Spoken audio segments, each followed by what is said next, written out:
two major things happen in solitary. One, sensory deprivation, right? Where you have no sound, where you have sight, where you have limited abilities to run and articulate your brain. There's also another thing, which is human validation, which plays a big part. Imagine being in your cell and the only person who can give you toilet tissue, bread, water, food, medical services, everything that you need, down to a shower. Imagine those services and those things done by somebody who's trained to ignore you.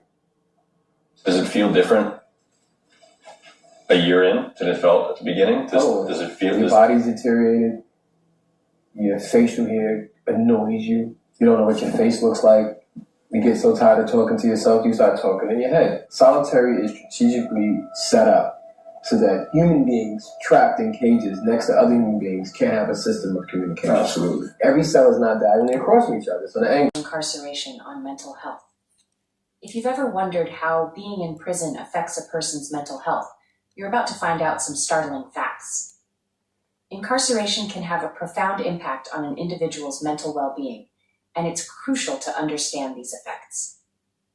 First, let's look at the prevalence of mental health issues in prisons. Studies have shown that people in prison have significantly higher rates of mental illness compared to the general population.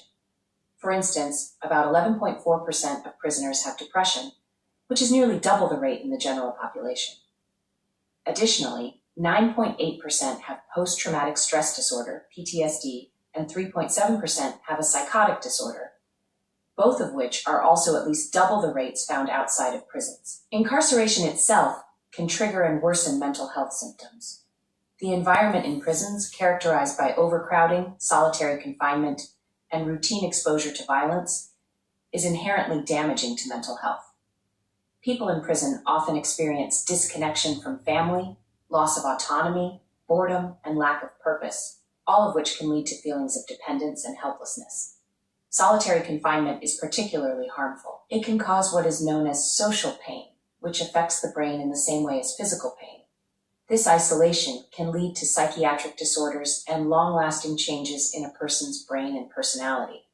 Violence is another significant factor. Prisons and jails are often violent places where people experience or witness traumatic events.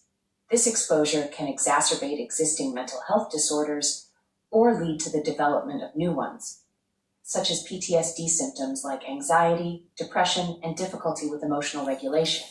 The effects of incarceration on mental health can last long after a person is released.